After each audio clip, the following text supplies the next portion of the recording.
Alors, bienvenue tout le monde. Je dirais bienvenue à la première séance, la première édition, voilà, de Q&A partie 2. En gros, l'objectif, c'est que le sujet de ce matin était tellement profond qu'il était important au moins de toucher un peu plus aux questions. Puis les questions qu'on avait sont tellement chaudes et nécessaires qu'on pense qu'il y a beaucoup de gens qui pourraient bénéficier que ces questions-là soient enregistrées après le Q&A. Donc on a continué un peu la discussion, mais on est revenu pour être sûr de garder les questions les plus chaudes ici. Pour ceux qui n'ont pas regardé le sermon de ce matin, shame on you, et c'est une blague. Le sermon est disponible. C'est le deuxième de la série des 7 péchés capitaux qui a été présenté par Will juste ici. Will, dis-moi si je me trompe. En gros, ce matin, tu nous as présenté le péché de la colère. La colère est, justement, c'est un péché, ça c'est un.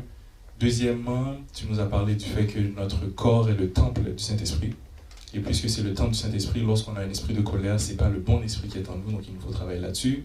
Tu nous as dit de faire attention à notre santé physique, la santé de notre lobe frontal, parce que notre santé physique a un impact aussi sur nos émotions et la gestion qu'on peut avoir. En plus de ça, tu nous as donné beaucoup de conseils sur comment gérer, comment faire face à la colère, comment est-ce que pendant qu'on est en plein milieu d'une émotion de colère qui ressort, on est censé se détacher, ne pas se laisser emporter par la colère. Il y a un graphique que tu avais montré qui était très intéressant aussi, si je ne me trompe pas, avec le rouge qui est le niveau où on ne veut pas aller, l'extrême où on est les degrés, donc on est à la rage, l'agressivité, etc. Au milieu où c'est jaune, c'est un peu l'impatience, la contrariété, merci, puis en dessous, quelque part où on veut être, le côté parfait, gestion de soi, gestion de ses émotions. Est-ce qu'il y a quelque chose que j'ai manqué? Non, en fait, tu as tout dit. C'est juste que, clarification, j'avais bien dit que la colère n'est pas un péché en tant que tel, puisqu'on a dit justement, il y a aussi la colère de Dieu qu'on pourrait parler. Mais on a parlé du côté du péché de la colère. C'était là le titre du message, le péché de la colère. Et c'était sur ça vraiment qu'on s'est plus concentré au moment où on est dans un état, comme la colère, quand on l'a expliqué, c'est une émotion. Donc, lorsque tu es en colère, lorsque ça te touche le soi, et donc quand c'est soit contrôlé ou pas contrôlé, en plus on a dit des scénarios, des exemples. Alors on a vraiment parlé plus sur le côté du péché de la colère. Donc on va pouvoir parler plus davantage sur des scénarios, quoi faire, dire des exemples, explications. En fait, justement, j'ai vu ta main en passant, Nick. Merci d'avoir clarifié, d'un part par le micro, parce que c'est à toi que je pose la question. Est-ce que tu peux juste clarifier un tout petit peu plus sur le côté qui ne serait pas la colère dans le péché? Est-ce qu'on avait déjà posé cette question-là ce matin? Non? Magnifique. Donc, il y a moyen d'être en colère ou d'avoir ou de ressentir la colère sans que ce soit un péché. Qu'est-ce que ça veut dire? Donc là, dans ce sens-là, je dirais c'est la colère du juste et non la colère du méchant. Donc, je vais l'expliquer, mais avant d'expliquer, je vais dire des exemples. On le voit, comme on avait parlé avec Jésus-Christ qui a renversé les tables. Et aussi, il y a un autre passage où on voit Moïse qui jette les 2 pierres des 10 commandements. Lorsqu'il les a jetés, parce que le peuple a commis un péché. Au moment que le peuple a commis un péché, parce qu'il était en train d'adorer une idole. Alors là, le Moïse qui se présente devant eux, il jette les deux tables et dit « Vous avez transgressé la loi de Dieu ». Bien sûr, c'est une réaction de colère lorsque je vois ça. C'est comme, je vois que mon peuple, qui était censé être un peuple de Dieu, maintenant, il est en train de servir une idole, et là, je jette les 10 commandements.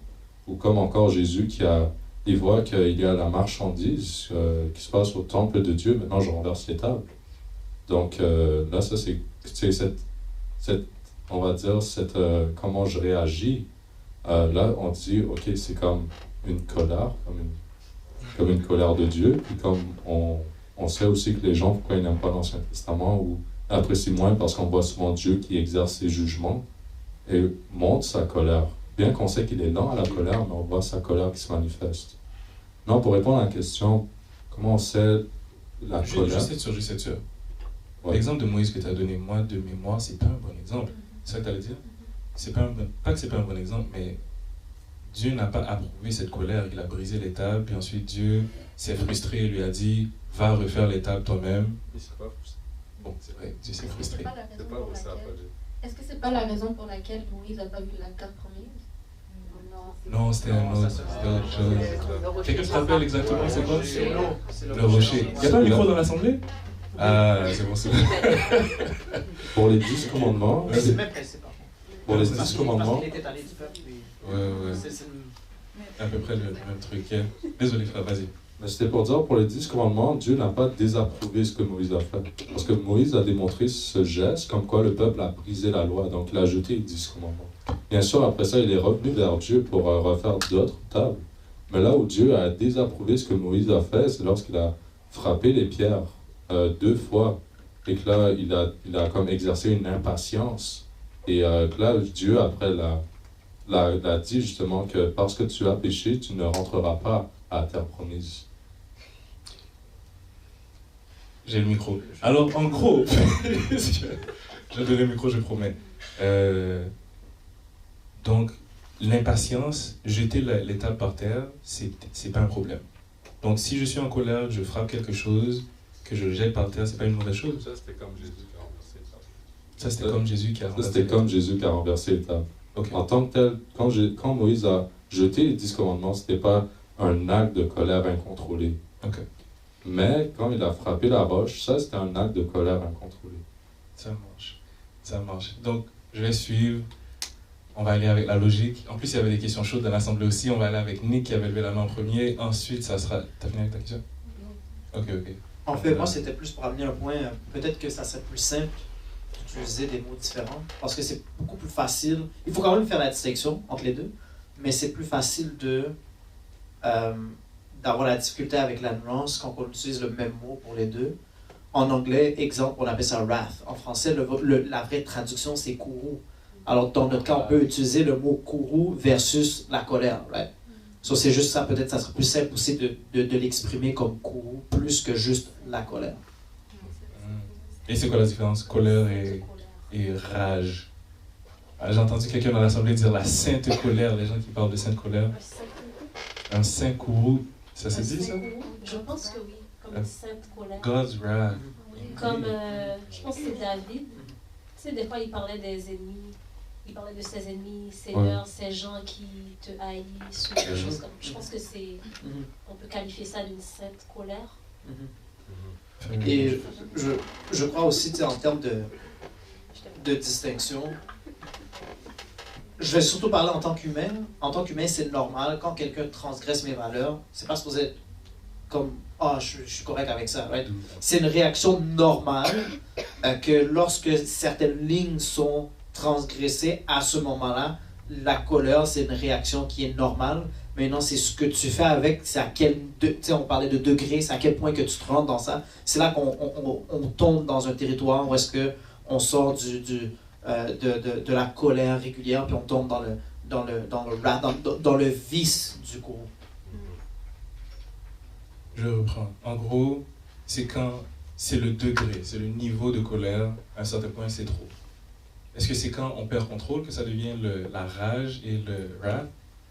On doit être... Je vais laisser les autres. J'ai aimé le mot que tu as employé, Nick, le vice.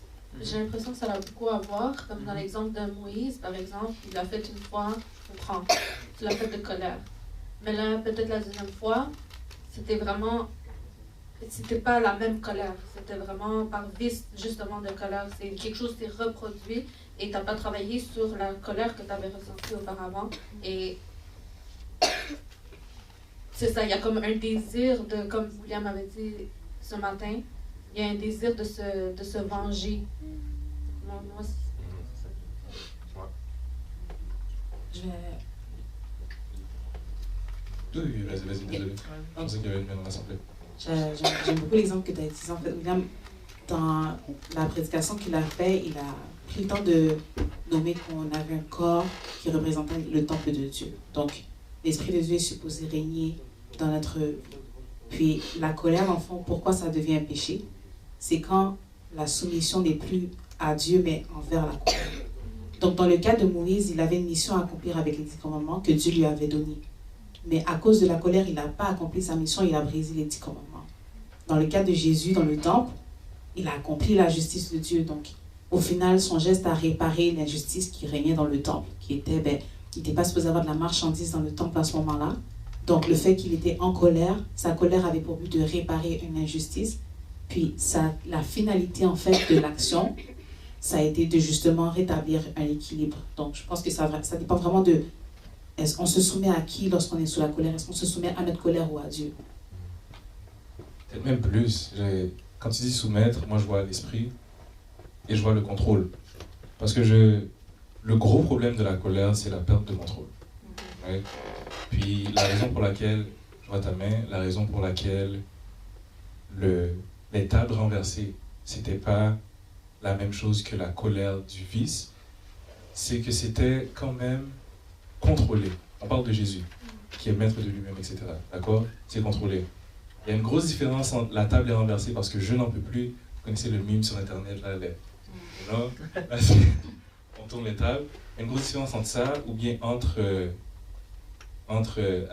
j'allais dire anecdote personnelle, mais c'est pas une anecdote personnelle, un trou dans un mur, par exemple, parce que tu ne te contrôlais plus, que quelqu'un est en train de violer le sanctuaire, puis on doit arrêter ça, puis c'est pas mes mots qui vont arrêter ça. J'ai tourné le truc, j'étais encore maître de moi. On a une belle question juste ici. Tout est dans le... J'ai dit, tout est dans le motif. Non, mais je veux juste qu'on clarifie l'histoire de Moïse. Où est-ce qu'on dit que c'était une bonne colère ou c'était pas une bonne colère? Parce que...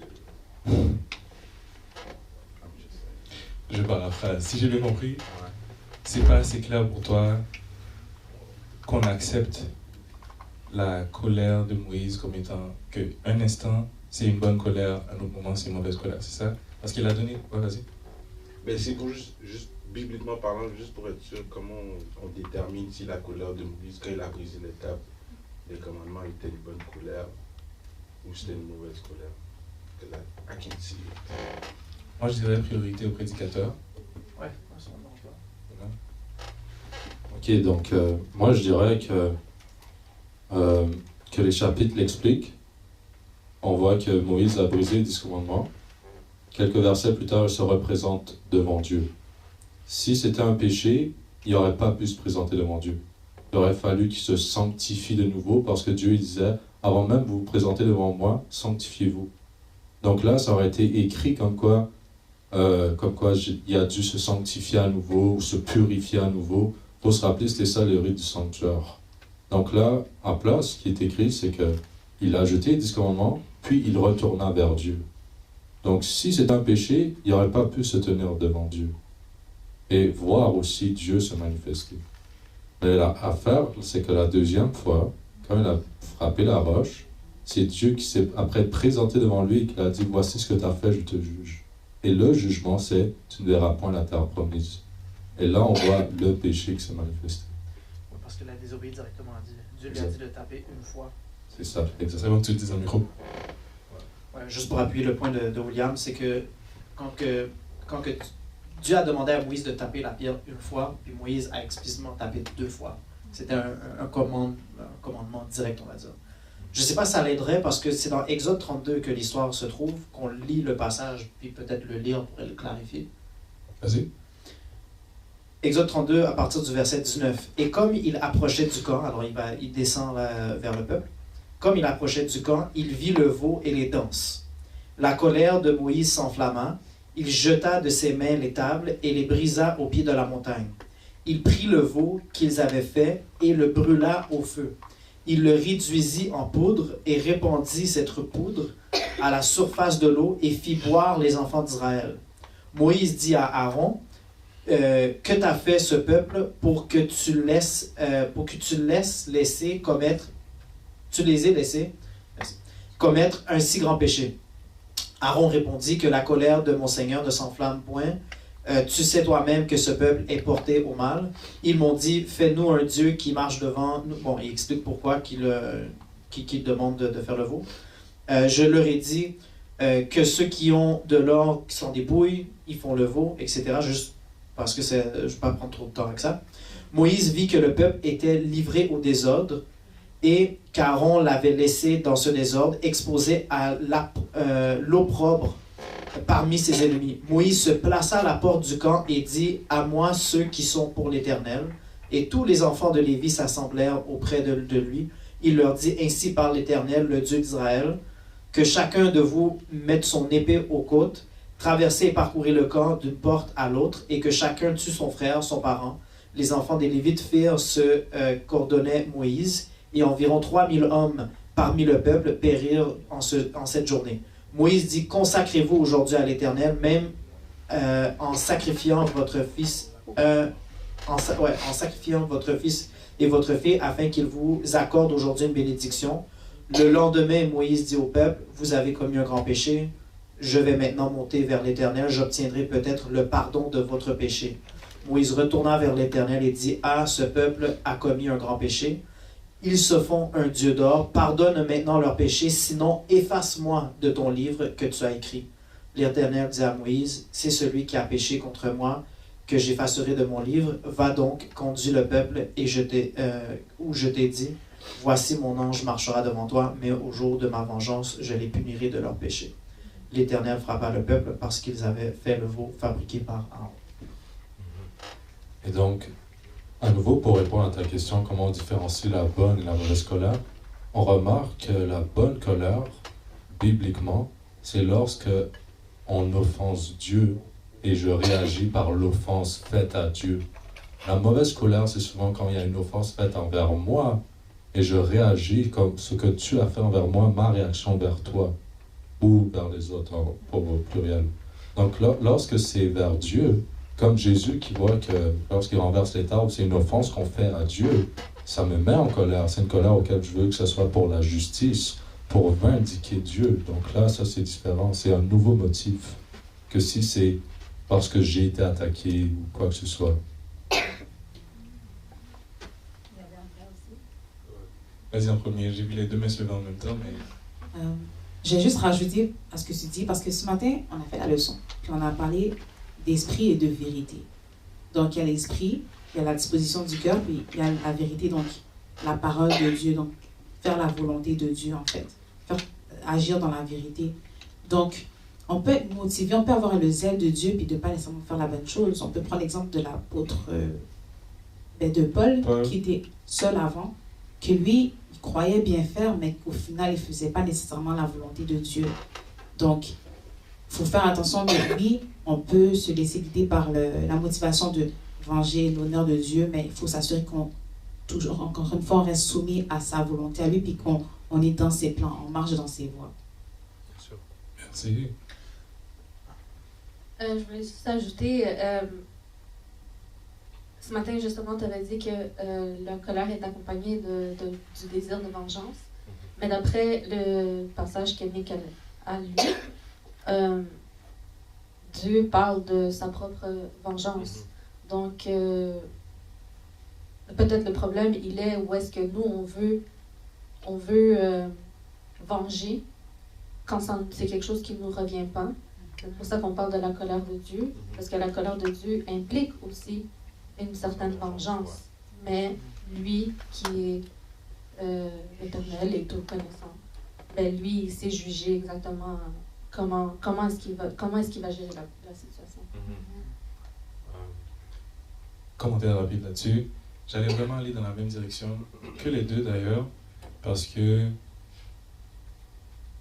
c'est définitivement possible d'avoir une bonne raison d'être en colère, mais d'aller trop loin avec sa colère. Et c'est pas parce qu'on fait quelque chose au nom de Dieu que la chose est nécessairement bonne. C'est juste la nuance que je vais ajouter, parce que des fois les gens aiment prendre la parole que la personne a dit, puis juste, ah ben, William a dit que tant que c'est pour Dieu, eh bien c'est correct. Tu comprends? Puis ce n'est absolument pas ce qu'on essaie de dire. D'ailleurs, je suis sûr qu'on a tous des exemples, pour ceux qui ont vécu dans l'église ou qui ont grandi dans l'église, qui ont passé assez de temps, où il y a des gens qui sont zélés, qui ont un peu trop de zèle même, qui font du tort aux gens, mais qui délaissent même des principes bibliques, mais ils le font au nom de Dieu. D'ailleurs, il y a des auteurs qui parlent de, c'est parenthèse à cause de la vie de ma famille, que c'est pas parce que quelqu'un est pasteur, par exemple, que ça veut dire que tu peux ruiner toute ta santé au complet pour aller faire le bien. tu es quand même responsable de ton temple, de ton corps, de tes talents et tes trésors, il y a des limites. Donc, le nom de Dieu ne pardonne pas certaines choses. La raison ne pardonne pas toujours. Dernier commentaire par rapport à la... Ouais. Parce qu'il y avait des questions chaudes dans l'Assemblée et des commentaires aussi que je vais toucher après. Je pense que dans l'histoire, il ne faut pas aussi négliger la réaction quand Moïse se présente devant Dieu. Right? La réaction de Moïse, c'est comme pardonne le peuple, sinon comme tue-moi. Right? Comme prends ma place au lieu du peuple. So, on voit que même dans toute cette situation-là, Moïse n'est pas juste en train d'agir pour lui-même. Right? Moïse est en train d'agir. Puis là, c'est peut-être un autre sujet c'est peut-être pas le moment d'entrer dedans, mais il y a un moment, admettons, qu'on doit appliquer des conséquences. Right? So, il y a certains moments que pour le peuple, je dois mettre de côté certaines choses. Dans ce cas-ci, il y a eu 3000 morts comme résultat, mais c'est que je dois faire certaines choses pour aider le peuple à, admettons, suivre le bon chemin. Puis la posture de Moïse, c'est pour le bien du peuple, right? Comme you can take my place, comme assure-toi de ne pas anéantir ton peuple malgré qu'il le mérite. So, c'est pas comme si que je suis juste fâché, puis après le peuple, puis comme vague sur le peuple, puis là je brise les commandements. C'est complètement, c'est à part, c'est dans le contexte d'une histoire avec d'autres événements autres que juste briser. Puis il y a aussi on va dire une expiation de 3000 personnes, et après ça un retour à Dieu pour dire comme please forgive us. J'aime que tu aies amené ça parce que quand tu as lu le verset tout à l'heure, j'ai dit bon, Nick a encore amené du feu pour absolument rien, parce qu'à la fin de l'histoire, Moïse est venu, il a dit tout le monde prenez vos épées, on va tuer les personnes qui ont adoré le veau. Je suis comme bon, on a déjà un sujet assez juteux et difficile, débattu. Lui, il vient ajouter maintenant Dieu, quelqu'un qui tue 3000 personnes. Mais j'aime que tu aies amené ça parce que ça montre que le cœur de Moïse était là juste pour servir et protéger le peuple. Les 3000 personnes qu'il a tuées, c'était pour protéger le peuple, et après ça, il était prêt à ce que Dieu prenne sa vie si jamais Dieu prévoyait tuer le peuple. Donc merci, c'était magnifique parce que j'avais peur. Et je voulais même pas y toucher parce que je suis comme si j'y touche, on replonge dans quelque chose d'encore plus raide. Dernier truc par rapport à Dieu, que je pensais qu'il aurait été mentionné, mais peut-être que maintenant qu'on a le temps, on peut le mentionner. L'humain, puisqu'on est humain, on a notre perspective qui est un peu subjective, etc. etc.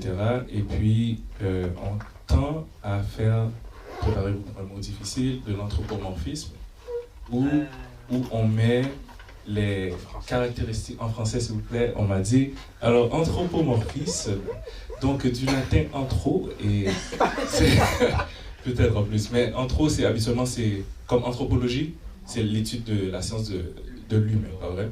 Donc on n'a pas le choix et puis morphisme, c'est la forme, de mettre les choses sous des formes humaines. Puis Dieu est omniscient, omnipotent, omniprésent, etc., etc. La liste des omnis il y a une liste d'omnis. Puis, il y a des attributs qu'on utilise. On a un langage limité, on a une traduction d'une langue qui est là depuis je ne sais pas combien de milliers d'années, qu'on a transférée au français, en fait, au grec, ensuite au français pour certaines parties, pas vrai? Donc, des fois, c'est peut-être pas nécessaire que le mot colère de Dieu veut dire colère que nous avons en tant qu'humains. Parce que les émotions de Dieu, comment est-ce que petit Junior va comprendre l'émotion de Dieu? Ça se peut que nous, on utilise colère, mais que ça n'ait rien à voir avec... Rien à voir, vous comprenez? Dans le sens qu'on est limité. Donc, juste pour aider certaines personnes qui sont comme moi, mais Dieu est en colère et il pêche, ou bien Dieu a fait ceci et une chose. On est limité par le langage humain, puis par la perspective humaine aussi. Est-ce que je peux passer aux questions et aux commentaires chauds que j'avais entendus, comme ça on peut finir vite, puis rentrer à la maison, parce que j'ai besoin d'aller digérer après la collation. Il y avait un commentaire que j'ai aimé d'Andrea, je ne sais pas si tu es prête à le repartager tout à l'heure par rapport à, puis si possible, en arrière, d'afficher le thermomètre, pour peut-être un petit 2 secondes, parce que c'est ça qui est utile, qui avait vraiment, merci, que... En fait, je vais même laisser... pose la question, puis on voit le thermomètre. Ma question était par rapport à une situation où est-ce que la colère va de 0 à 1000, où est-ce que la personne, elle a juste même pas le temps de réfléchir même à comment agir. L'exemple que j'avais donné, c'est un frère, dans le fond, dont sa sœur lui a raconté que son partenaire a fait des actes non consentants et qui a été violent envers elle. Et il a vu noir. Il a vu noir et il a juste comme battu le gars jusqu'à temps que quelqu'un vienne le retenir. Donc, ma question, c'était par rapport à ça. Où est-ce qu'il n'y a pas vraiment de place à la réflexion? Dans le sens où on passe du verre au rouge. C'est ça, quand on passe du vert au rouge. J'ai le pouvoir et que je prends le micro. Juste pour ajouter la sauce par-dessus de la sauce. En gros, l'exemple que tu as donné, c'est même pas obligé d'être dans seulement ces contextes-là. Il y a beaucoup de contextes où, je sais pas, quelqu'un qui était en train de parler, je pense que c'est... Il est où? Est-ce que c'était peut-être Benjamin ou bien c'était peut-être Gabriel qui expliquait, disons que tu es en train de marcher avec ton fils, quelqu'un vient, bien ton enfant de comme 3 ans, un inconnu passe et frappe ton enfant. La majorité des gens que je connais vont passer du rouge, du vert au rouge directement. Il n'y aura même pas un petit temps de seconde pour réfléchir puis analyser ses émotions, etc. Fracasse. Bon, voilà, on a une mère dans l'assemblée qui a dit c'est fini, la personne est fracassée. Ok, je vais répondre à celui d'Andrea. On a une histoire exactement pareille dans la Bible, avec les 12 enfants d'Israël et leur sœur Tamar. Elle s'est fait violer par un gars, par un prince. Et c'était spécialement Simon et Lévi qui se sont enragés. Et que c'est eux qui ont brûlé la ville, qu'ils ont tué le gars, et ils ont mis le feu à la ville. C'était quoi la réaction de Jacob? C'était, vous êtes allé trop loin, et vous êtes punis par Dieu. Alors, oui, on passe de 0 à 1000, mais il faut se rappeler que Dieu nous a donné aussi l'intelligence, on peut toujours réfléchir. On peut toujours se dire, prendre la décision, est-ce que je vais tuer cette personne? Ou qu'est-ce que je vais faire? Maintenant, honnêtement, même moi, si j'ai pas de sœur, mais si j'avais une sœur, peut-être je le frapperais, comme j'aurais envie de me défendre. Surtout pour que ce soit, comment je peux dire, parce que c'est dégueulasse, c'est affreux. Genre, mais au point de, genre, il y a une limite aussi, au point de vouloir le tuer sa famille aussi, là, ça va aller trop loin. C'est là que c'est mauvais. Et que même encore là, Dieu a maudit malédiction à la postérité de Lévi et de Simeon. Donc, même si, admettons, s'il arrive que c'est vrai qu'on est passé vraiment au rouge, là, et ça paraît comme super, super impossible, je veux dire, encore là, Dieu est le Dieu de l'impossible. Je pense qu'il y a des limites aussi. Si, admettons, je vois que mon enfant il se fait frapper, je ne vais pas rien faire non plus. Je vais aussi défendre. Parce que s'il arrive que mon enfant, il voit que j'ai rien fait, il dit, comment est-ce que tu m'aimes vraiment? Tu ne m'as pas protégé, tu n'as pas fait quelque chose pour moi et tout. Vous direz, ça ne te dérange pas. Tu vois, je ne veux pas que mon enfant pense à ça. Alors si, admettons, il voit que mon enfant, je suis en train de le défendre, je suis en train il a tapé mon enfant et tout, puis soit comme je vais corriger la personne, ou genre, ok, peut-être moi, j'avoue même, moi, peut-être je taperais cette personne, genre, je serais comme... Mais pas au point de, je veux enlever toutes ses dents, tu vois, peut-être ça dépend de la limite encore. Si c'est, je veux dire, tout est selon le niveau, il faut aussi balancer aussi. Si c'est vraiment comme, il a battu mon enfant, il a plein d'œils au beurre noir et tout, puis là c'est comme... Il y en a 4. Je te dis, là c'est comme... Je pense pas que je vais juste parler avec la personne. Mais en même temps, il faut se rappeler qu'on peut toujours réfléchir. Est-ce que maintenant, on peut aussi parler maintenant avec la police ou des choses comme ça, tu vois? Ok, vas-y. On Il a... était pas là avant? Il était là avant. Il y a beaucoup de... On est très bon à... Je trouve que des fois, on est très bon à manquer de nuances quand que ça nous arrange. Et je crois que on a, comme l'exemple qu'on a donné, techniquement, c'est pas un exemple, c'est plusieurs exemples. Puis je vais donner, quand on a fait les 10 commandements, on a parlé de meurtre, puis on a donné des exemples de cas où est-ce que c'était un meurtre versus comme la mort de quelqu'un. Puis un verset dans l'Ancien Testament qui parle que si quelqu'un vient chez toi pour te voler et que tu te défends et qu'il meurt, c'est une chose. Mais si il est sorti, puis toi le lendemain tu vas le chercher, tu vas trouver la vengeance et tu le tues, là ça c'est pas correct. Et je pense que, tu sais, dans l'exemple d'Andrea, mais on peut faire cette distinction-là. Est-ce que quelque chose arrive, un peu comme William disait, quelque chose arrive, on est dans le moment maintenant, mais là, tu peux utiliser un peu comme un gardien de sécurité, right? Tu peux te défendre quelqu'un, tu peux te défendre, right? Tandis que si c'est quelque chose qui est arrivé dans le passé, surtout même longtemps, puis après ça, ben, tu sais, ça t'arrive, puis là, tu vas vers une vengeance, ou est-ce que tu as d'autres options, right? C'est là que je pense qu'on peut tomber dans ce piège-là. Et je pense que j'ai un peu de difficulté avec le 0 à 100. Comment est-ce qu'on sait que c'est réellement 0? Des fois, ça l'arrive, right? Of course, ça l'arrive de 0 à 100. Mais des fois, c'est que tu appliques une conséquence, mais tu n'es pas nécessairement fâché. Ça, c'est la conséquence des actions. Right? Exemple, la peine capitale. Right? On l'a vu là, on l'a vu à d'autres moments dans la Bible, où est-ce que c'est pas parce que je suis fâché que la peine capitale s'applique. C'est parce que c'est la conséquence de ce péché-là. Mais c'est pas un élément de vengeance.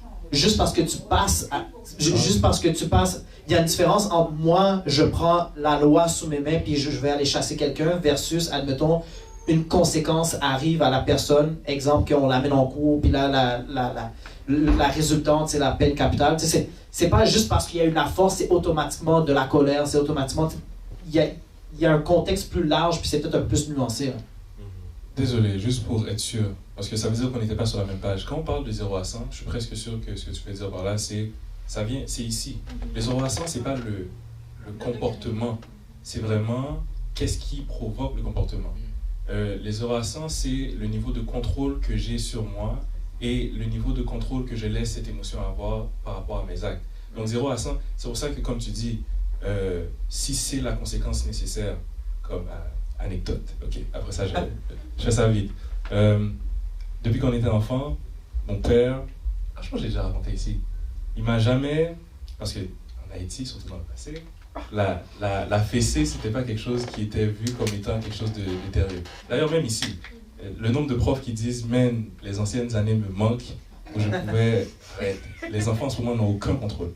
Et justement, il ne nous a jamais donné de fessée en colère. S'il sent qu'il est en colère, il dit « Ok, ça va devoir attendre, mais demain, tu auras 10 coups de ceinturon ou bien 10 fessées, 10 tables, par exemple. » Pas vrai? Ce qui veut dire la conséquence reste la même, qu'il soit en colère ou non. Donc, il nous a jamais frappé parce que pendant que tu es en colère, ça se peut que les 10, c'est toute ta force, tandis que quand tu y vas, la conséquence est prise de manière raisonnable, ça passe. Donc, le 0 à 100, c'est vraiment à l'intérieur. C'est, quand je dis 0 à 100, je ne me contrôle pas. Peut-être que la bonne chose à faire, en passant, c'est pas la discussion à avoir aujourd'hui, peut-être que la bonne chose à faire à la personne qui s'est forcée sur ma sœur, c'est de lui enlever la vie. C'est pas la bonne chose à faire. Mais, si c'est la bonne chose à faire et que je le fais parce que je suis en colère, péché. Tu vois ce que je veux dire? Si je le fais parce que c'est simplement la conséquence qu'il faut faire, ça passe. Donc le 0 à 100, c'est à l'intérieur. L'homme regarde ce qui frappe les yeux, l'Éternel regarde au cœur. Maintenant, on passe au vrai qui est Andrea avant moi. William, tu avais dit, si, exemple, on donne un œil au beurre noir à mon enfant, ben j'en donnerai 2 ou whatever. Ça revient un peu à œil pour œil, dent pour dent. Moi, j'ai pas dit que j'en donnerais 2. Non. J'ai pas dit Dent ça. pour doigt. J'ai pas dit s'il donne 2 à mon fils, j'en donne 2. J'ai pas dit ça. Oui, vas-y. Non, j'ai pas dit s'il en donne 2 à mon fils, genre vais leur donner 2 autres œils au beurre noir à son fils. J'ai pas dit ça. J'ai pas dit œil pour œil, dent pour dent. Mais j'ai dit que oui, que si mon enfant il se fait donner 2 yeux aux œils, 2 yeux, c'est yeux au beurre noir. Black eyes. Que là, je veux dire, ça serait plus difficile, c'est encore plus difficile de juste parler. Juste parler. Surtout, exemple, ok, ben, je pense qu'il y a des contextes encore, si c'est quelqu'un, on va dire, si, admettons, c'est mon frère, c'est pas comme mon voisin. Parce que mon frère, je le connais déjà. Il n'était pas censé agir comme ça. Mais exemple, quelqu'un que je connais pas, ben, je sais pas s'il y a des problèmes mentaux, ça se peut que je vais être plus porté à le pardonner. Je vais être comme, ok, ben, comme je vais rien faire, ben, parce que je sais qu'il y a un problème et tout, que c'était pas si volontaire. Tu vois, il y a une différence encore et je vais être comme, je vais pas le battre en retour.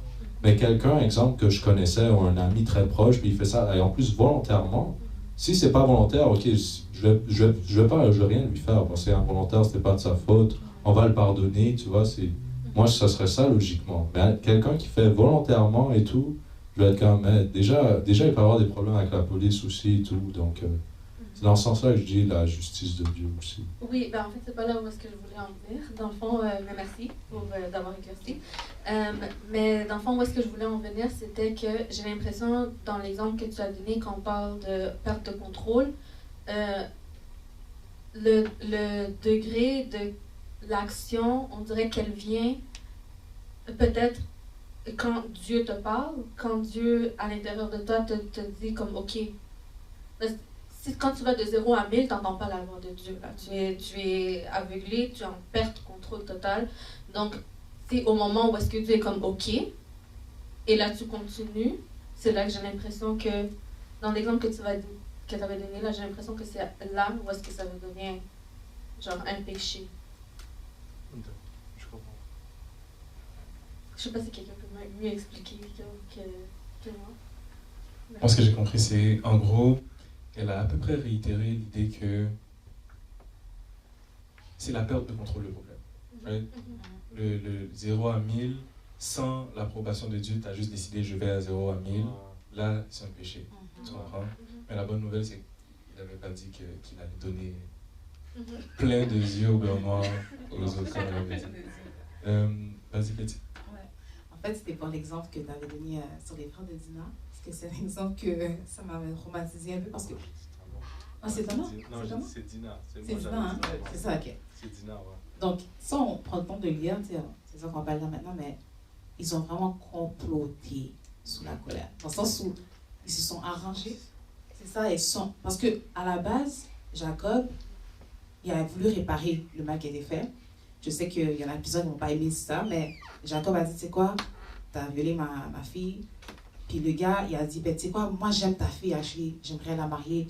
Puis ils ont dit, ah ben non, ben, les frères ont dit, ah ben si tu veux la marier, il faut que tu te fasses circoncire, puis il faut que tout ton... famille au complet. C'est ça, toute ta famille se fasse circoncire. La ville au complet. C'est ça. Fait que t'as devant toi un homme qui, oui, a commis une action mauvaise, mais, tu sais, il veut, bien faire au final. Il veut assumer la responsabilité, il veut take care de... Bon, on ne sait pas vraiment, mais comme... Moi, en tout cas, je vois que quand même, il a voulu réparer quelque chose. Puis il était même prêt à se circoncire pour la sœur de... Ben, pour Dina. Puis les frères savaient ça. Ils ont laissé le gars se circoncire avec tous ses soldats, avec tout le peuple. Puis c'est là qu'ils ont décidé de juste achever tout le peuple au complet. En sachant qu'ils ne pouvaient pas vraiment rien faire parce qu'ils étaient vraiment dans une douleur intense qui durait peut-être 3 jours. Donc, quand on parle de œil pour œil, dent pour dent, c'est un verset que je trouve vraiment intéressant parce que souvent on l'utilise de manière négative, mais en soi, ça revient à dire, si on t'a pris un œil, tu prends un œil. Tu ne prends pas la tête au complet, tu ne prends pas tout le corps, c'est un œil, c'est un œil. C'est un pied, c'est un pied. Donc, dans le cas des frères de Dina, ils ont pris tout un peuple au complet. Puis c'était pas tout le peuple qui avait commis cette offense-là. Puis c'était rendu même, je pense que c'était même plus rendu pour défendre leur propre honneur. T'as fait ça à ma sœur que rendu vraiment pour Dina. Parce qu'au final, Dina se ramasse, c'est comme, dans ce temps-là en plus, la situation dans laquelle elle était, ça n'a pas pu s'avancer. Donc, j'ai l'impression vraiment que, encore une fois, la colère, ça va dépendre aussi de c'est quoi le résultat. Puis pourquoi qu'est-ce que tu vas obtenir de là?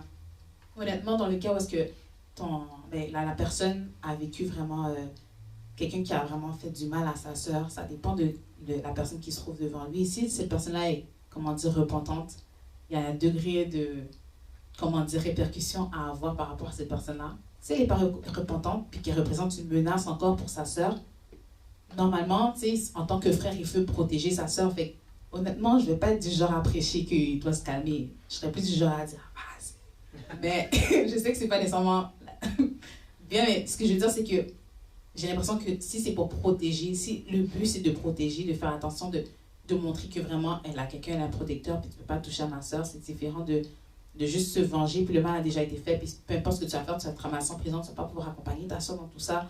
Donc, c'est ça, plus regarder les conséquences. D'ajouter quelque chose avant de peut-être prendre vos 2 commentaires, puis ensuite passer à peut-être pour moi le dernier commentaire. Et puis, parce que j'ai vu que les questions chaudes, il n'y en a plus vraiment. Les questions se sont refroidies. C'est ça l'affaire. Quand on va manger, il y en a qui disparaissent. Donc, à mon avis, on a littéralement 2 derniers trucs. Je vais retourner sur quelque chose que tu avais dit tout à l'heure. Peut-être même toucher à ce que vous alliez dire là. Parce que tu as dit œil pour œil, dent pour dent dans la Bible. Et tu as ramené le fait, au moins tu l'as frôlé au moins, qu'il y a une raison pour laquelle c'est œil pour œil, dent pour dent. Je pense que Nick l'a déjà dit, 2-3 sermons l'ont dit aussi pendant la dernière série, où c'est pour empêcher qu'il y ait une surenchère. Tu vois, tu as pris mon œil, moi je prends ta face. Puis là, ok, tu as pris ma face, moi je prends ton frère et ta mère. Tu as pris mon frère et tu comprends? Puis là, ça fait juste monter, puis à un certain point, c'était pas la plus belle gradation de ma vie, mais vous avez compris. D'accord? Et ce que j'aime, c'est que dans l'Ancien Testament, Dieu avait parlé au peuple avec leur niveau de compréhension. Mais quand tu as emmené ça, dans le Nouveau Testament, le seul endroit où, je pense que c'est le seul endroit où on parle de pour œil, dent pour dent, j'aimerais que vous le lisiez avec moi, Matthieu 5, verset 38, Jésus qui dit, vous avez appris qu'il a été dit œil pour œil et dent pour dent. Ça se peut que tu en aies parlé ce matin. Mais moi, je vous dis de ne pas résister aux méchants. Si quelqu'un te frappe sur la joue, Gabriel avait emmené ça tout à l'heure, présente-lui l'autre. Si quelqu'un veut plaider contre toi, prends ta tunique, laisse-lui encore ton manteau. Si quelqu'un te force à faire 1 000 avec lui, fais-en 2, donne à celui qui te demande, etc. etc. Et le point que tu as mentionné tout à l'heure quand on a commencé la discussion, c'est ou en plein milieu. Que Dieu nous demande en fait de faire quelque chose qui est au-delà de nos capacités humaines. Parce que ma grosse... Divin même, merci. Parce que mon gros commentaire, c'est que tout à l'heure j'avais posé puis on l'a ramené, c'est qu'il y a des choses qui font en sorte que ça déclenche automatiquement 0 à 100, tu perds le contrôle. Puis là, on a tendance à dire, c'est pas de ma faute, check ce qu'il a fait à ma soeur, c'est pas de ma faute, c'est mon fils, tu comprends? Mais Dieu nous demande que malgré ce truc de 0 à 100, il ne m'a pas envoyé aller à 100, tu comprends?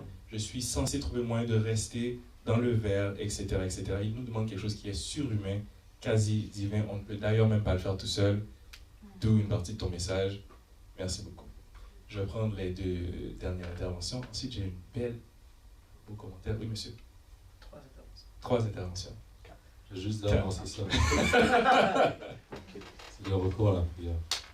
Et je pense toujours qu'on peut toujours avoir recours à la prière, même dans les moments où on pense le plus difficile, où on le sent moins, qu'on peut toujours prier. Il y a encore une autre histoire qui est encore sur le même sujet, puis c'était là sur Absalom et Tamar.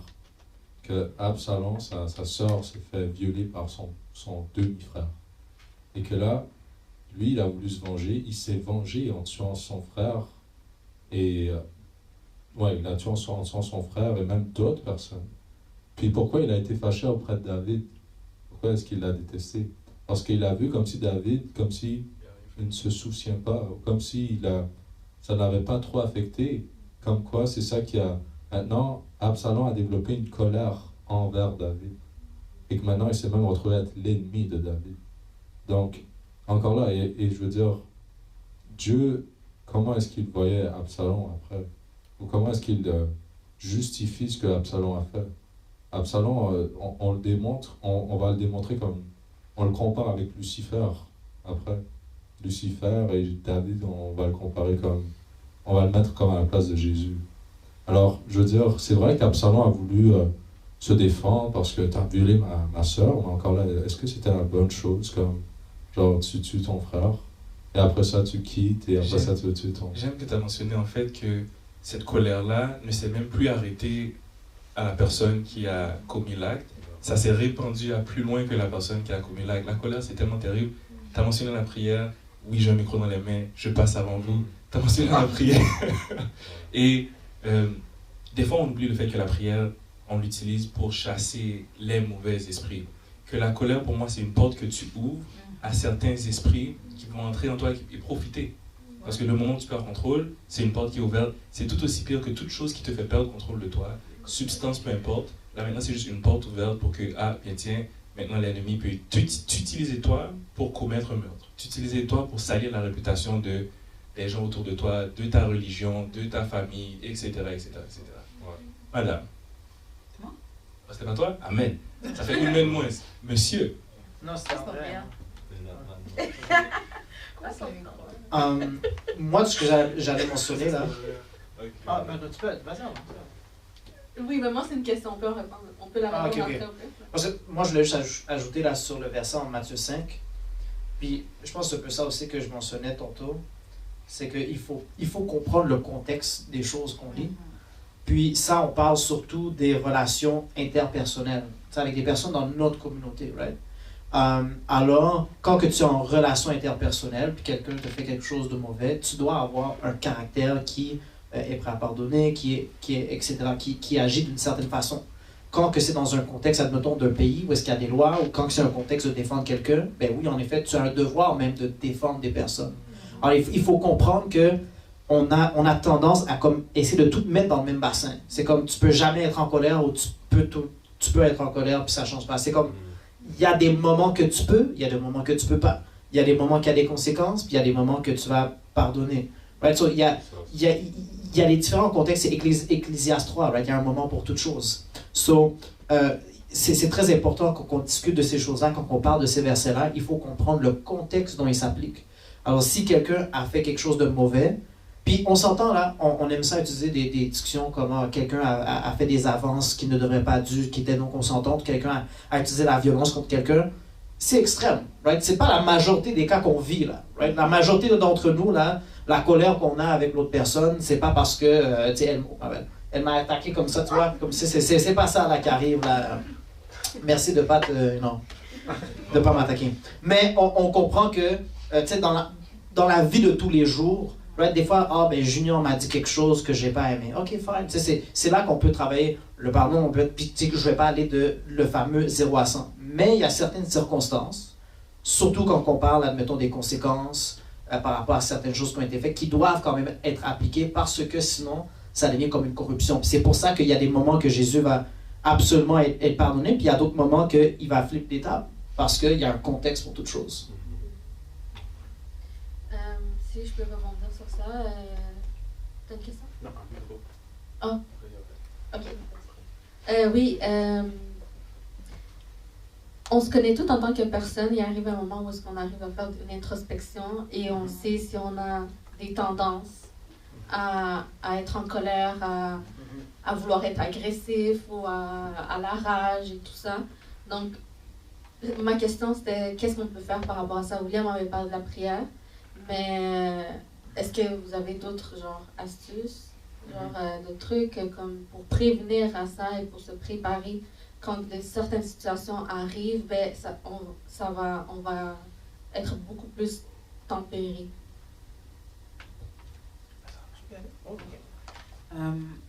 Les émotions en fait sont là pour un but.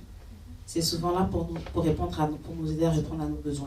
C'est là pour nous signaler qu'on a des besoins, puis qu'on a besoin d'une réponse à ces besoins-là. Donc, la tristesse, par exemple, on a besoin de réconfort. Donc, la joie, on a besoin de continuer, qu'est-ce qu'on fait bien là.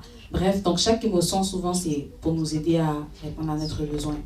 Donc, des fois, la colère qui arrive, c'est souvent qu'on a l'impression qu'il n'y a pas d'autre issue à notre problème. Donc, la seule façon de résoudre ce problème-là, c'est si moi, Exactement. C'est comme une façon d'essayer de prendre contrôle sur la situation. On a l'impression qu'on doit se défendre, on a l'impression qu'on doit vraiment être imposant puis être agressif un peu pour résoudre notre problème.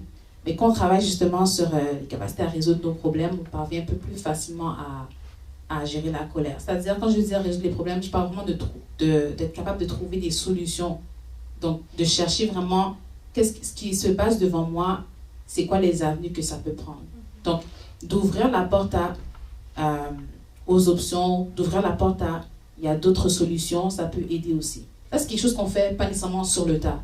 Encore une fois, qu'on est dans la colère, qu'on est dans le rouge, c'est pas le moment de, comment dire, ben, si on peut, tant mieux, mais quand on est dans le rouge, généralement, c'est plus un moment où on s'éloigne, puis on recule, puis on cherche à être plus sous le contrôle de Dieu. Donc, c'est plus quand tu ressasses les événements, puis que tu réfléchis à qu'est-ce qui s'est passé, puis que tu analyses la situation, c'est là que tu peux commencer à penser à qu'est-ce que j'aurais pu faire d'autre, qu'est-ce que ça voulait dire quand la personne a dit telle chose, telle chose.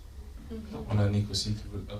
C'était juste pour répondre encore. Est-ce qu'il n'y a pas des choses qu'on pourrait faire en prévention? Parce que là, c'est une fois que la situation arrive, je réfléchis après par rapport à ça pour la prochaine fois, mais est-ce qu'il n'y a pas des choses qu'on pourrait faire en prévention à part la prière? On en a parlé ce matin. Elle a fini? Ma réponse était un peu longue, mais j'allais aussi dire, mais j'avoue que ce que j'ai dit, j'avais dit ce matin aussi. Ce que j'allais dire, en fait, c'est que justement, l'émotion, c'est quelque chose qu'on ne peut pas vraiment contrôler. On peut contrôler plus le comportement, ou bien le physique, ou bien les cognitions, donc les pensées qu'on a par rapport à l'émotion. Mais l'émotion en soi, le sentiment qu'on ressent par rapport aux pensées qu'on a, on ne peut pas vraiment le contrôler. Donc, c'est beaucoup plus de travail, les cognitions qui sont à la source de notre émotion. Puis là, justement, en prévention, je sais tantôt on a parlé de la prière, mais ce que Jésus apporte dans, par exemple, le verset que tu avais pris tantôt, Junior, par rapport à le contexte d'un temps lui l'âge droit, il apporte justement une nouvelle façon de voir les choses. Puis ça, c'est en prévention de justement entrer dans la colère. Parce qu'il comment dire, il veut mettre l'amour ou bien l'intérêt de l'autre avant. Donc, il veut que tu prennes le temps de, comment dire, comprendre la personne qui est devant toi. Il veut que tu prennes le temps vraiment de pas tomber dans le piège nécessairement de la personne, mais de plus essayer de voir le bien pour la personne. Donc, c'est comme, encore une fois, un changement au niveau des pensées. Il avait un commentaire. Mais je pense qu'il y avait avant comme une question de commentaire à l'Assemblée. Non? Non? Elle, tu veux pas dire ça? Ok. Ben, c'est juste pour renchérir donc qu'est-ce que Vanouchka. Non, pas Vanouchka. Oui, c'est Vanouchka, mais. Bref, Kétia, justement. Puis ça revient au livre que tu as mentionné ce matin, SOS Émotion. Je l'ai lu en partie, puis je l'utilise pour mes interventions avec les élèves. En parlant du ABC. Parce que dans le livre, il mentionne aussi comment, dans le fond, il veut nous apprendre à faire ABC. Parce que l'être humain, on a tendance à faire A, C. On oublie le B. Puis dans le fond, il explique comment le B, justement, ça revient à qu'est-ce que le monologue, qu'est-ce que tu te dis dans ta tête. Comment tu l'interprètes. ça revient à qu'est-ce que tu te dis dans ta tête, puis comment tu l'interprètes toi, genre. Tu sais, il a donné l'exemple du nez, tu as un gros nez. Mais toi, ça vient te chercher parce que tu as peut-être une insécurité à ton nez, ou tu as peut-être, comment dire ça, it makes you feel some type of way qu'on parle de ton nez. So justement, c'est de faire cette introspection-là par rapport à toi.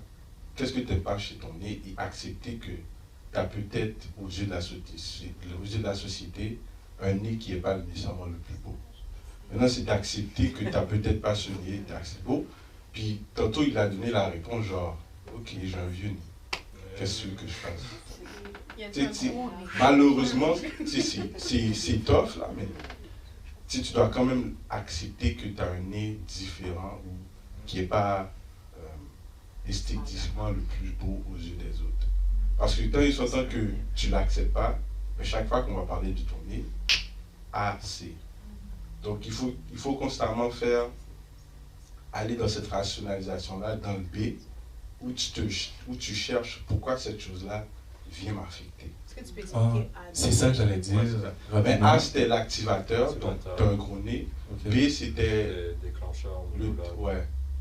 Déclencheur monologue? Ouais. Moi, je l'ai lu en anglais, sur B, je pense que c'est behavior. Behavior. Ça. Puis C, c'est consequences. Conséquences.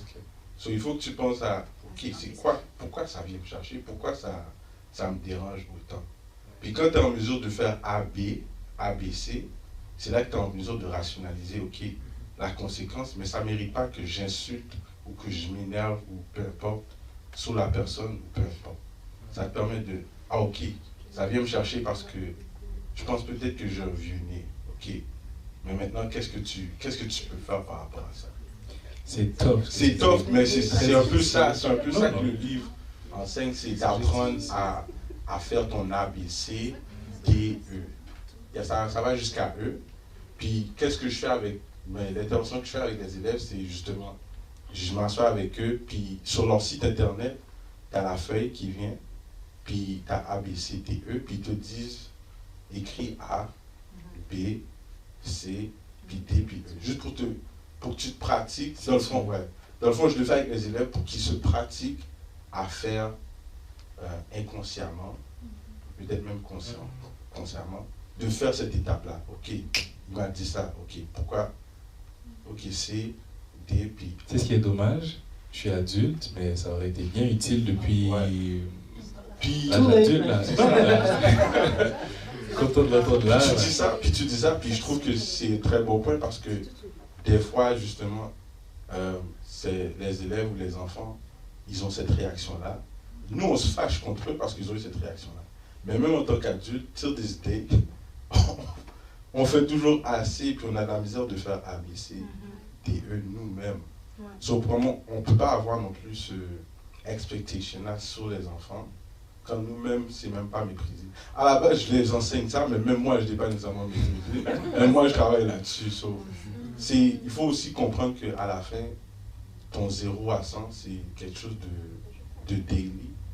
À chaque jour, tu travailles là-dessus, puis tu te pratiques à décortiquer, puis t'assurer d'avoir la réaction. Mais tu vois, le bénéfice de la question qu'elle a posée, c'est que ça... Parce que tu ne peux pas travailler sur quelque chose dont tu n'es pas conscient. Tu vois? Fait que le fait, au moins, de... Je savais pas qu'il y avait un ABC. D'ailleurs, j'ai besoin du DE tout à l'heure, on en parlera. Parce que maintenant que je sais que ça existe, je sais que je peux travailler dessus. D'où sa question, qu'est-ce qu'on peut faire pour prévenir et tout. Je pense qu'à Yael, il y avait, pendant que le micro est dans la salle, tu me permets? Yael avait... Tu avais levé la main tout à l'heure. Elle a baissé sa main plusieurs fois, ok, elle a oublié puis elle a laissé tomber. Dans ce cas, on a une main qui vient de se lever. Est-ce que c'est pour réagir à ce qu'il vient de dire ou il a l'air d'avoir oublié sa question? C'est par rapport à la question d'Andrea. Magnifique. En fait, si c'est par rapport à la question d'Andrea, je vais prendre Nick. Il était là avant. Moi, ce que j'allais mentionner, c'est que parce qu'on parle de vice et de vertu pendant la série, soit admettons, l'opposé là, de la gourmandise, c'est la tempérance, mais l'opposé du wrath, du courroux, c'est la patience. Et je crois qu'un bon point de départ, c'est... Il y a comme deux solutions. Une solution, c'est de travailler sur la vertu de la patience, de façon consciente. Puis une façon qu'on peut facilement commencer, là, c'est conduire à la limite sur la route. Non. Essayez de faire ça. Conduisez comme ne dépassez pas la limite sur la route. Vous allez voir que juste ça, vous pouvez travailler ça pour votre vie, puis ça va travailler votre patience. Mais de consciemment travailler la vertu de la patience pour ceux qui ont une tendance plus élevée à tomber dans le courroux mais en fait va être quelque chose qui va être très, très bénéfique. Je pense que c'est bénéfique pour tout le monde, mais qui va être très, très bénéfique. Je pense que le deuxième point aussi, c'est que parce que souvent, quand on est vraiment en colère envers quelqu'un, c'est comme c'est un proche, là, c'est quelqu'un qu'on connaît. Puis, on parlait de discours interne, mais des fois, en fait, la majorité du temps, il ne faut pas déjà présumer les intentions. Dans le sens que, souvent, admettons, Junior me fait quelque chose, mais c'est parce qu'il ne me respecte pas. C'est comme, wow, on vient de skip les étapes. Puis, aucune bonne relation peut continuer dans le temps si on présume déjà les mauvaises intentions de d'autres personnes. Right? Parce que je peux dire à Junior, j'ai pas aimé ce que tu as fait. Mais si à Junior, tu ne me respectes pas, là c'est comme, comment je te respecte pas? Il y a plein d'autres choses que je fais qui te démontrent, tu comprends? On vient de skip des étapes, puis c'est normal que, c'est sûr que si je suis toujours sous l'impression que cette personne-là ne me respecte pas, mais à ce moment-là, pas que c'est normal, mais automatiquement ça va venir que je vais avoir une colère envers cette personne-là. Alors de présumer, de dire, au pire, c'est moins pire de dire, au pire, cette personne-là a cette nature-là, puis c'est un de ses défauts, que de dire, cette personne-là a comme quelque chose contre moi. Right? Puis ça vient changer ta perspective, puis ça vient voir les choses différemment dans tes relations interpersonnelles. Puis ça devient après ça beaucoup plus facile de se calmer. Ça ne veut pas dire que c'est pas irritant, right? On parle du jaune, ça peut te garder dans le jaune, mais au moins ça peut t'empêcher d'aller dans le rouge. Merci, monsieur. Le micro pour Samuel. C'est un peu quand même par rapport à ce que Vlad avait dit. Moi, c'était pour parler de l'humilité. Pourquoi? Parce que je réalise qu'en fait, dans la plupart des cas dans lesquels on est en colère, c'est parce que ça a affecté notre ego. Je veux dire, oui, il y a des cas extrêmes, comme par exemple de ton ami, effectivement, que c'est pas forcément l'ego, mais la plupart des cas, pour moi, par exemple, sur la route, quelqu'un qui passe devant moi, c'est genre, ah, tu viens de. tu touches mon ego, je sais pas. Je réalise que les fois où j'ai réussi à me calmer, c'est quand tu réalises que, je sais pas, t'es pas un roi là, t'es pas Dieu là, calme-toi, redescends sur terre, comme, je pense que ça aide de travailler beaucoup son humilité. Puis, mais il y a l'humilité, puis il y a de l'autre côté, un peu le self-love comme on dit, mais c'est parce que l'ego aussi, c'est beaucoup parce que je pense que ça vient d'une insécurité, ou t'as un manque de confiance quelque part, genre que ça vient te chercher, fait que c'est les deux un peu, les deux qu'il faut travailler parallèlement. Merci. Est-ce que tu es servi? D'ailleurs, ok, je vais ajouter un dernier. Parce que je pense que c'est une excellente question. Hein? Qu'est-ce que je peux faire avant que ça n'arrive là? Parce que le pendant, personne ne veut être dans le pendant. Le pendant est très difficile. Comme dans plusieurs choses dans la vie, la prévention vaut mieux. Vaut mieux prévenir que guérir. Donc je vais même retourner encore sur ce que William avait dit ce matin, au cas où les gens n'avaient pas entendu. En gros, il avait dit, je l'ai dit au début, la santé. Ta santé, le sommeil, l'eau, etc., ton lobe frontal a besoin, surtout le sommeil. Pas vrai? On sait tous. C'est quoi encore le truc de Mars? T'es pas toi-même quand t'as faim. T'as jamais vu ça? Ouais. Snickers? Oh, c'est Snickers. Je pensais que c'était... Excusez-moi. C'est eux qui me sponsorisent en passant. Snickers. T'es pas toi-même, en tout cas. Il y a des barres à l'arrière. Donc, sommeil, donc la santé. T'avais dit quoi d'autre, à part la santé? Et quand je dis la santé, bien sûr, il y a l'eau, le sommeil, etc. Les 5 sens. Mais il y en a un qu'on oublie. J'ai beaucoup aimé qui a mentionné la patience, travailler sur sa patience. L'humilité était magnifique aussi.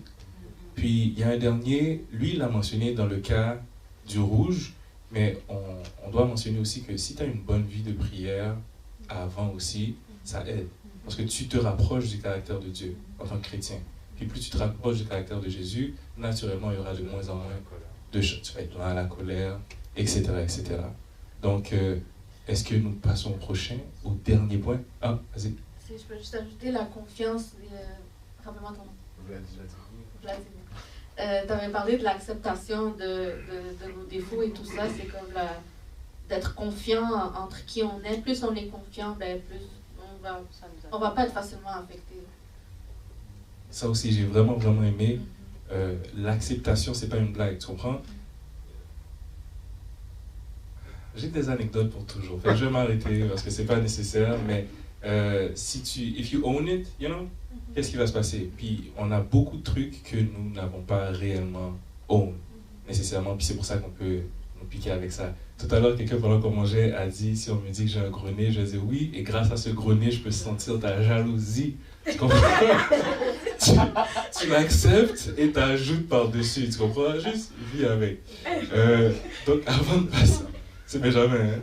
Dommage qu'il soit pas là, c'est gars, you know?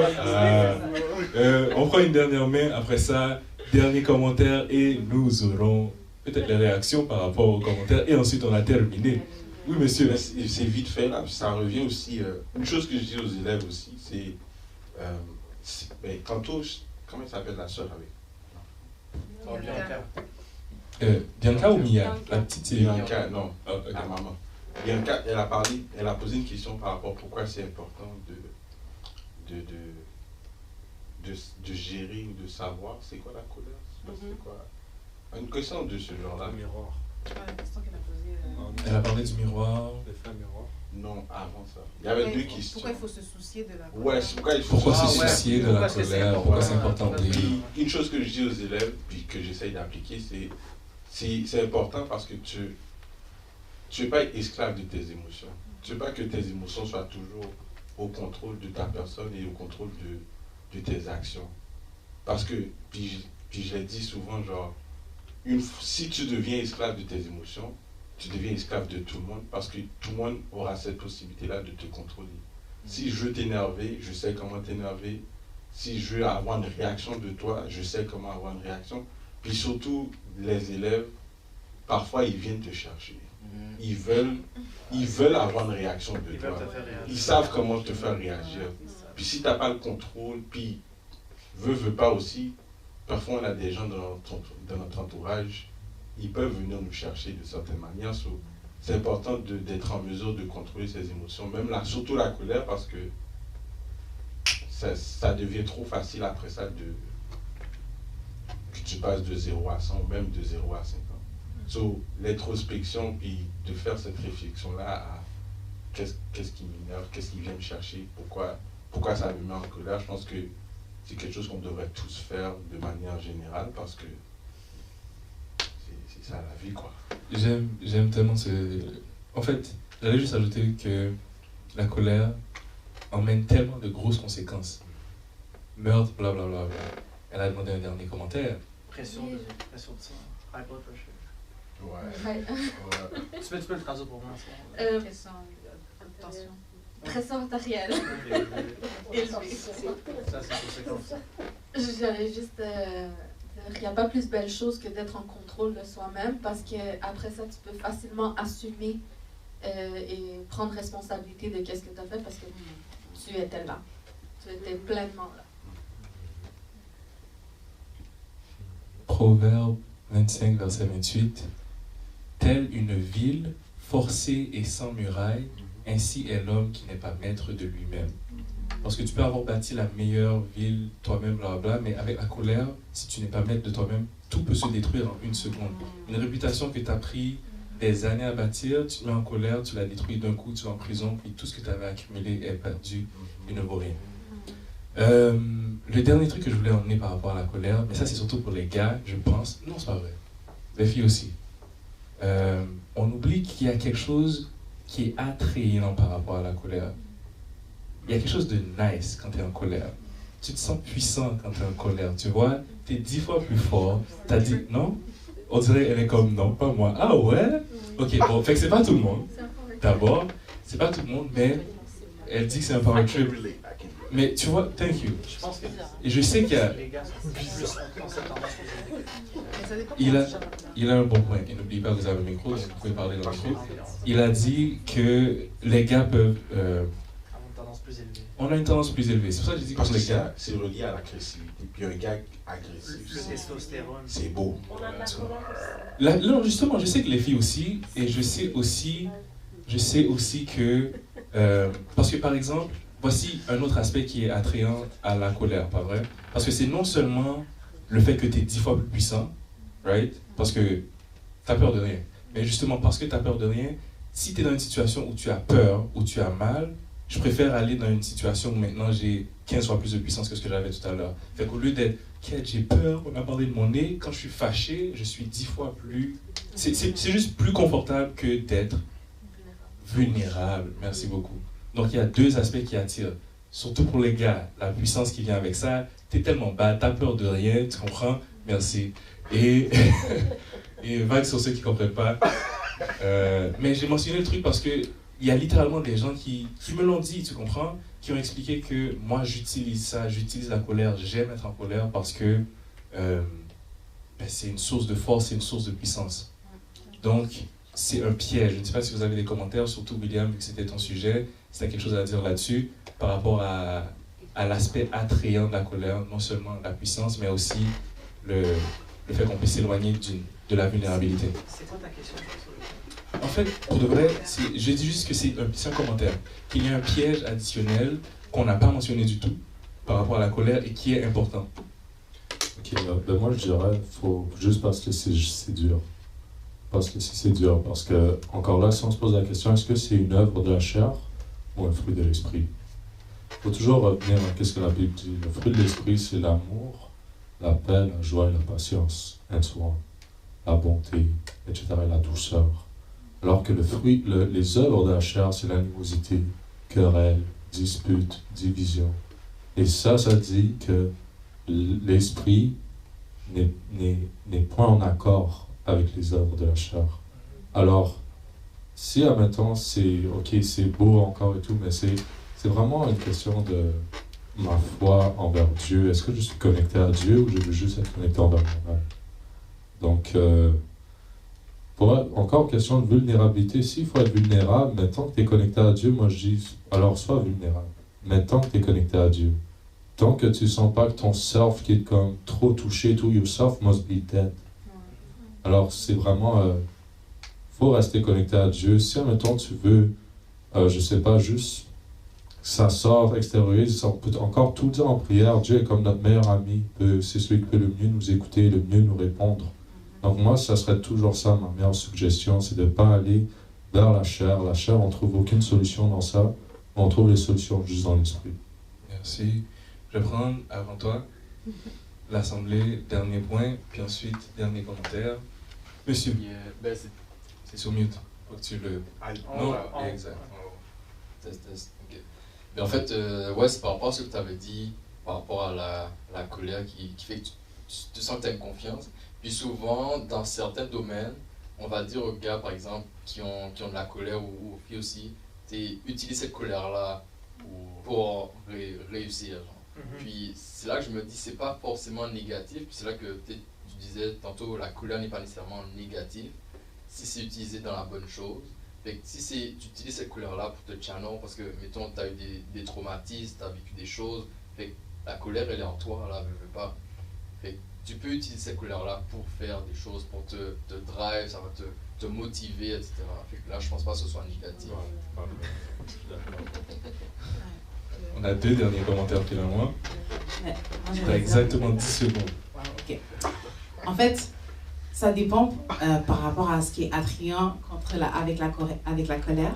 Parce que je pense qu'on cherche plus qui a le contrôle dans le conflit. Dans le sens où, s'il y a un conflit entre 2 personnes, puis on va dire qu'il y a des témoins qui sont présents, puis qui vont rajouter un peu de la sauce, entre guillemets, mais ils regardent vraiment qui a le contrôle dans la situation. Et il y a une raison pour laquelle l'adversaire cherche souvent à te mettre en colère. Quand je dis adversaire, je parle de la personne qui est devant toi. Elle cherche à te mettre en colère. Pourquoi? Parce que tu es en perte de contrôle. Il y a une raison pourquoi les enfants mettent certains adultes en colère et cherchent.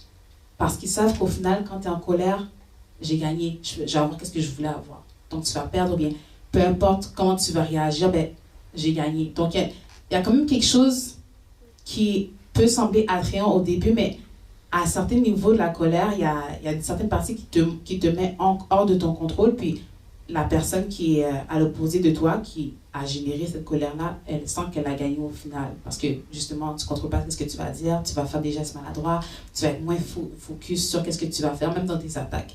C'est pour ça que même en Amos 2, comme tu avais dit plus tôt, ils vont te demander de mettre sa pousse en dedans de toi, puis de rester sain, etc. Parce que, pas nécessairement sain, mais ils vont te dire de rester focus sur le combat, parce que justement, ils savent que ça peut te faire déjouer, ou bien ça peut te faire sortir de bien calculer ce que tu dois faire devant toi. Donc, encore une fois, je pense vraiment qu'on met beaucoup l'emphase dans la société sur qui va répondre, ou bien comment la personne va répondre, mais ça reste que vraiment la maîtrise de soi. Je pense que c'est ça que tu disais tantôt aussi, Andrea. Donc, la maîtrise de soi, pour moi, c'est la force absolue. C'est plus fort, ça demande plus de force de te contrôler que de donner un coup de poing après une insulte. Amen. Ce que j'allais mentionner, c'est peut-être de faire... je vais ajouter une nuance à ce que Sam a dit, parce que je trouve ça quand même pertinent.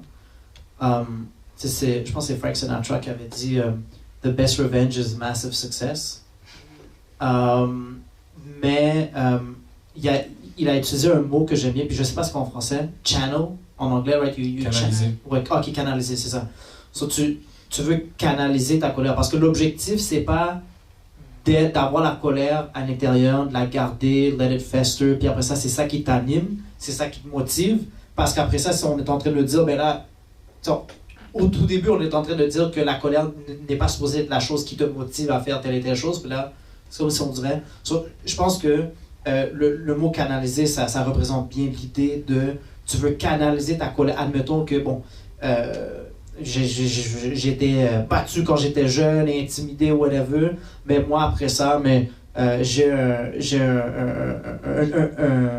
OBNL, organisation à but non lucratif contre l'abus à la maison et à l'école. Right? So, je pense que c'est plus là qu'on peut jouer avec nos événements pour après ça que ça peut nous inspirer. Ah, mais je pense pas que le point de Sam, corrige-moi je me trompe, mais je pense pas que le point de Sam c'est je suis fâché puis là comme I'm gonna go out. So, il faut comme faire attention à ça. Et je pense aussi que il y a aussi une différence entre to repress, entre de comme réprimer. C'est réprimer? Apparemment c'est plus simple que je pensais. Réprimer la colère et de le tempérer. Right? On doit tempérer nos émotions, on parle beaucoup de contrôle de soi, etc. Mais ça ne veut pas nécessairement dire qu'on les réprime, on ignore, on ne sait pas qu'ils sont là, on ne sait pas qu'ils sont en train de nous motiver. Ça veut juste dire que malgré que ma colère est là, je vais quand même faire la bonne action. Right? Malgré que, admettons, bon, je suis fâché contre mon enfant, mais je vais me connecter puis je vais appliquer des conséquences au bon moment, d'une bonne façon pour m'éviter que je vais trop loin. Il y a comme cette différence-là. C'est très difficile parce que de nos jours, c'est soit un bord, soit de l'autre. Right? T'as un côté qui dit, bon, tu devrais juste le réprimer. C'est comme, non, pas vraiment. Mais t'as un autre côté qui dit, tu devrais juste les vivre. C'est comme, ouais, mais non, tu dois quand même les tempérer. Tu dois quand même avoir un contrôle de soi. Je vais même mettre quelque chose. Elle voulait ajouter un dernier commentaire, mais le temps est passé. Et non seulement le temps est passé, mais par contre, ce que je vais faire, même si tu ne fais pas le dernier commentaire, je vais faire référence à ton commentaire d'il y a quelques minutes, qui était très important, qui touche un peu à ce que Nick a dit par rapport aux émotions et un peu à ce que Sam a dit. Les émotions, comme tu l'as dit, sont des signaux qui viennent de ton corps. Les émotions n'ont rien en tant que telles qui sont mauvaises, et je pense qu'on pourrait même, après avoir discuté comme ça, avoir peur de la colère et s'enfuir de la colère, etc., etc. Mais on ne peut pas s'empêcher de vivre les émotions. Et on m'a dit quelque chose qui m'a marqué récemment, que toutes les émotions que nous avons sont bonnes. Dieu nous les a données exprès pour une certaine raison. L'humain est un être qui a ses émotions et on est censé les vivre. D'où le point des deux gars ici. Le canaliser, ça c'est autre chose, c'est le comportement, c'est la façon dont on les gère. Les émotions en tant que telles sont neutres. Merci à tous d'avoir participé, ce fut magnifique. Et en fait, puisque c'était William, si tu as un dernier commentaire pour la conclusion, et ensuite une petite prière, puis on en a terminé. Donc, pour résumer, on a vu que la colère, le côté du péché de la colère, ça fait de nous des meurtriers. Lorsque colère signifie avoir de la haine, être un meurtrier, bibliquement. Et donc, il y a juste un point que je trouve qui est important, c'est que dans la Bible, il dit qu'il y a une manière que la colère peut être justifiée, c'est si tu haïs le péché. Alors, ça dit Dieu aime la justice, mais il haït le péché. Le problème, c'est que souvent quand on dit moi aussi je veux aimer la justice et haïr le péché, on l'interprète mal et on dit j'haïs les pécheurs. Et c'est pas ça qu'on veut. On veut pas haïr les pécheurs.